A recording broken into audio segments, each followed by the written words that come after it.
I never expected my dad's new daughter to ruin my life. A small joke turned into relentless torment. I trusted her, but she betrayed me. Everyone around me looked the other way. I was completely alone. Then the truth changed everything. I never thought my life could feel this small. Every day I wake up, try to keep my head down, and hope no one notices me. But then she arrived, smiling like she owned the world and making my life a nightmare before she even knew I existed. It started the day my dad announced he was getting remarried. I was 14, and honestly, I didn't know whether to cry or scream. My dad, my hero, my only real family, had found someone new. And with her came, well, her daughter. Her name was Chloe. She had this perfect hair, perfect clothes, perfect everything. And worst of all, she was assigned to my school. My school. It was bad enough having to pretend my dad's happiness didn't hurt. But now I had to watch it daily. In the hallways, in the cafeteria, in class. The first week, she didn't even notice me. I was invisible, perfectly fine with me. But then the whispers started.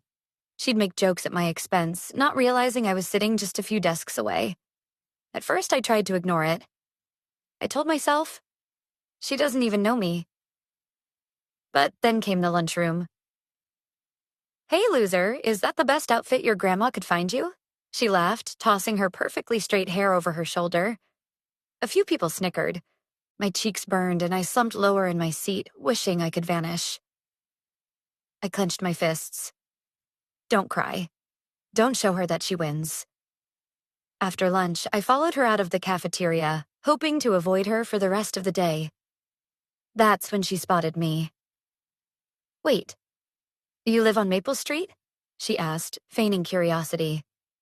Her eyes narrowed slightly, but she kept that fake smile plastered across her face. I nodded cautiously. "Yeah, why?" "Oh, nothing. Just wondering. I thought I recognized the loser who always looks like she's about to cry." I wanted to yell at her, to tell her off, to punch her perfectly polished face, but I didn't. I just turned and walked away, trying to keep my anger under control.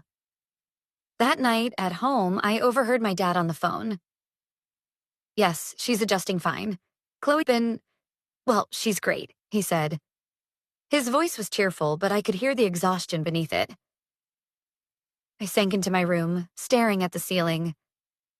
He has no idea what she's doing to me. Days turned into weeks.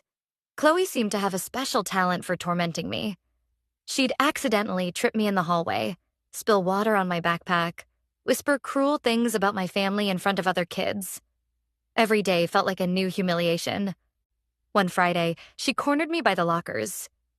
"You're really quiet for someone who lives in my house. Don't you ever talk?" she said, tilting her head like I was some insect she was studying. I just like to read," I muttered. She laughed, a cold, sharp sound. "Read? How boring. You'll never be popular with that attitude. Trust me, I know popularity. I'm practically a queen here." I wanted to tell her the truth. I wanted to scream, "I'm your stepsister, your dad's daughter from his first marriage." But something inside me held me back. I didn't know if she'd believe me, and honestly, I didn't want her to know yet. I wanted to see how far this cruelty would go. Then came the birthday party. My dad invited her to our house for a little celebration. I had been dreading it all week, knowing she'd turn it into some kind of spectacle. And she did. She walked into the living room like she owned the place, smiling at everyone, greeting my dad, hugging him tightly. And then her eyes landed on me. "Oh, you're here too?" she said, a little too loudly. I didn't think anyone would actually show up. Everyone laughed. I felt my stomach twist. Why can't he see it? Can't he see what she's doing? But then something unexpected happened. As she went to get a drink, she dropped her phone. I picked it up. On the screen was a selfie she had sent to her friend with a caption. "Can you believe my stepsister looks like a complete nerd? I'm going to have so much fun with her." I froze. This wasn't just teasing. It was deliberate, and she was planning it. My heart pounded in my chest. I was so focused on the phone that I didn't hear her coming back. "Give me that." She snatched it from my hands. What the hell are you doing with my phone? I didn't mean to. You're impossible, she hissed, storming out of the room. I wanted to follow her, to confront her, to tell my dad, but something stopped me. I didn't know what to do with this rage and hurt, so I stayed silent, letting it stew inside me. That night, I sat on my bed thinking, I can't let her win. She can't break me. But how do I stop her? The next week, school became even harder. Chloe's attacks became more personal. She spread rumors about me, made my friends avoid me, and even started turning teachers against me. Every day felt like a battle I couldn't win. Then came the twist I never saw coming. I was walking home when I saw Chloe sitting on my porch. She looked different, vulnerable, almost scared. I didn't know you lived here, she said quietly. I froze. Did she just... She looked down at her hands. I didn't mean... I was just... I thought you were... I stared at her, heart racing. This was the moment. I could finally tell her the truth. Before I could speak, she looked up at me with wide eyes and my phone buzzed. A message from my dad. Chloe found your old baby pictures. She's asking about you. Be careful. I didn't know what to do. I realized with a sinking feeling that she still had no idea I was her stepsister, but now she was suspicious and everything could explode at any moment. I had to think fast. My mind raced with possibilities. Confront her, ignore her, or wait. But before I could decide, she smiled faintly, almost shyly, and said, maybe we can start over? I didn't know if she meant it. And honestly, I didn't know if I could trust her. As I closed the door behind her, my chest ached with a mixture of hope and dread. I realized this was only the beginning. The battles weren't over. They were about to get worse, and I had no idea what she was capable of. I sat on my bed, staring at the floor, trying to calm my racing heart. She doesn't know yet, but she will. And when she finds out who I really am, everything will change. And just like that, a storm I couldn't escape had begun. Mini cliffhanger. Chloe sits on my porch, unaware I am her stepsister, but suspicion is growing, and the next move could destroy everything. The next morning, I woke up to the sound of my dad bustling around the kitchen, humming. I forced myself to appear normal, but inside I was calculating. Chloe's "maybe we can start over" haunted me. Was she plotting something? Or was she really different now? At school, the tension was unbearable.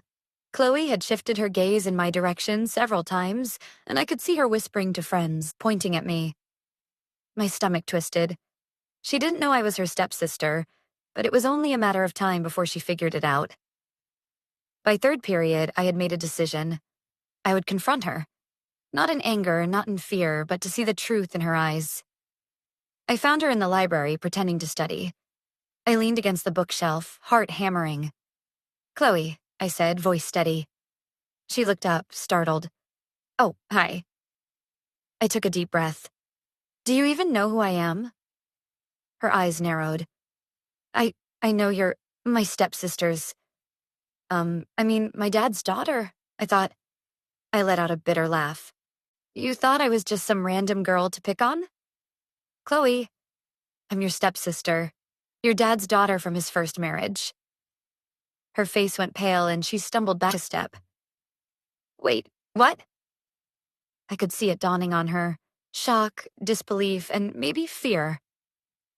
You're joking," she said, voice trembling. I shook my head.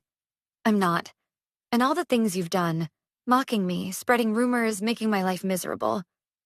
Did you really think you could hurt me without consequences?" Her eyes filled with tears and she shook her head. "I didn't know. I didn't mean..."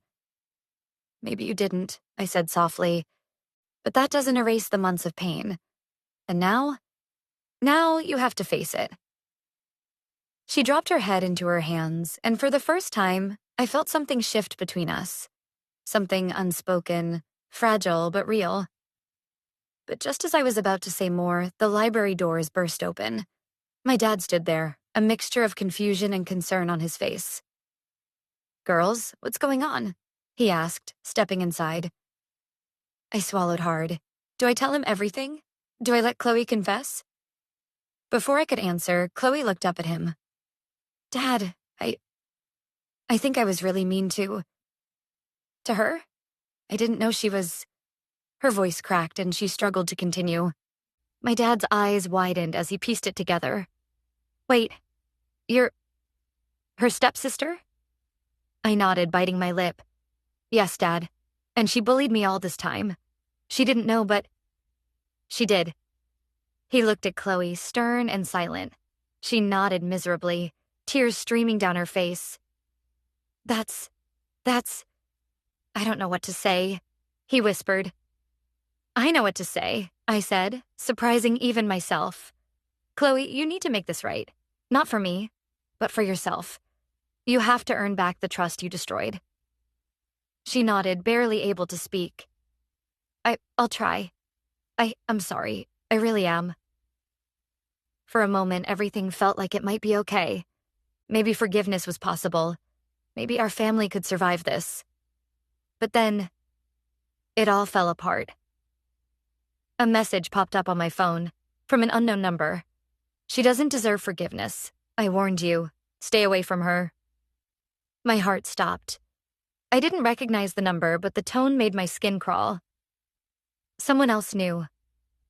Someone else had been watching. Chloe glanced at the screen, eyes widening. Who is that?" "I don't know," I admitted. "But someone is still out to hurt us. Maybe someone who wants to keep us apart." The tension in the room grew thick. My dad looked between us, confusion and fear etched on his face. We need to be careful," I said. "Someone knows about us. And they're not just trying to scare me. They're planning something." Chloe's hand found mine, trembling. I'm scared," she whispered. "Me too," I admitted. And in that moment, a fragile bond formed between us. We were no longer just stepsisters who had been enemies. We were allies, against something bigger than either of us had imagined. The rest of the day passed in a blur. At school, Chloe stayed close to me, her usual confidence replaced by anxiety. We exchanged whispers, strategies, and warnings. It felt strange, but necessary. That night, I lay in bed, staring at the ceiling, thinking about the message. Who could it be? And what did they want? My dad's old business partner? A jealous classmate? Or something even closer? Something I couldn't yet see? The storm wasn't over. In fact, I realized it had only just begun. And as I drifted off to sleep, Chloe's words echoed in my mind. Maybe we can start over.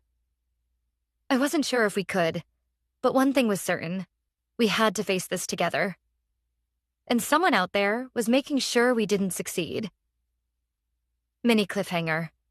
An unknown threat knows about Chloe and me, hinting a bigger secret that could destroy our fragile new bond, and no one is safe.